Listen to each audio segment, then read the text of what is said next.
everyone, once again welcome back to my channel. Today I have discussed intermolecular forces. Intermolecular forces are the forces of attraction and repulsion between interacting particles which have permanent dipole moment. This interaction is stronger than London forces but is weaker than ion-ion interaction because only partial charges are involved. Intermolecular forces जो होते हैं वो attraction और repulsion forces होते हैं। ये interacting particles के बीच में लगते हैं, तो जिनका डाइपोल मोमेंट सेम या परमानेंट रहता है उनके बीच में जो इंटरेक्शन होता है वो बहुत स्ट्रॉन्ग होता है। ठीक है, लंदन फोर्स और आयन आयन इंटरेक्शन से बहुत ज़्यादा वीक होता है।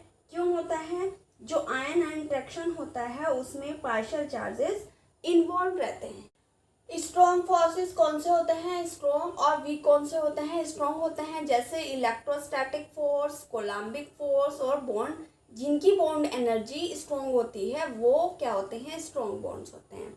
और जो वीक होते हैं जैसे वंडरवाल फोर्सेस, और इनकी एनर्जी जो होती है वो बहुत ज़्यादा वीक होती है। ठीक है, अब देखिए हमने इंट्रोडक्शन में पढ़ा था मैटर की 3 स्टेट्स होती हैं। कौन सी? सॉलिड, लिक्विड और गैसियस।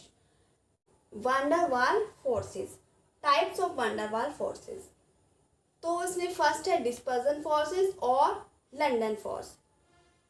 सेकंड है डाइपोल डाइपोल फोर्स। थर्ड है dipole induced dipole force and fourth है हाइड्रोजन बॉन्ड। तो इस वीडियो में हमने कवर करना है डिस्पर्जन फोर्स और लंदन फोर्स।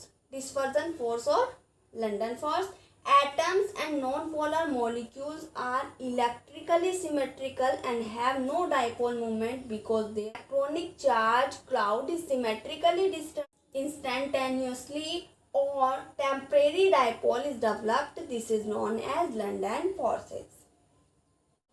ये वाला जो फोर्स है डिस्पर्जन और लंदन फोर्स है, ये 2 नॉन पोलर मॉलिक्यूल्स के बीच में लगने वाला फोर्स है। जो एटम्स और नॉन पोलर मॉलिक्यूल्स हैं वो इलेक्ट्रिकली सिमेट्रिकल होते हैं और हैव नो डाइपोल मोमेंट। उनके पास कोई डाइपोल मोमेंट नहीं होता। बिकॉज क्यों नहीं होता? देयर इलेक्ट्रॉनिक चार्ज क्लाउड, जो इलेक्ट्रॉनिक चार्ज क्लाउड होता है वो सिमेट्रिकली डिस्टर्ब होता है और टेम्परेरी डाइपोल डेवलप्ड होता है। इसी को हम बोलते हैं लंदन फोर्सेस।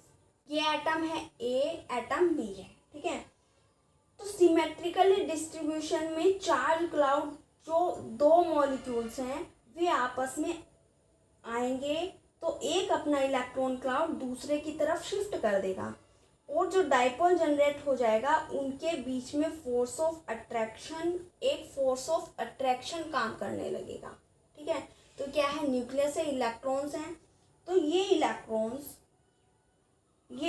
इलेक्ट्रॉन क्लाउड दूसरे की तरफ, जब ये दूसरे की तरफ शिफ्ट होगा तो डाइपोल जनरेट हो जाएगा। उनके बीच में क्या करने लगेगा? एक अट्रैक्शन फोर्स काम करने लगेगा। इस पर पार्शियली पॉजिटिव चार्ज आ जाएगा, उस पर पार्शियली नेगेटिव चार्ज हो जाएगा। तो सिमेट्रिकल डिस्ट्रीब्यूशन है और ये unsymmetrical distribution. Constant motion of the electrons and atom or molecules can develop a temporary dipole when its electrons are distributed unsymmetrically about the nucleus.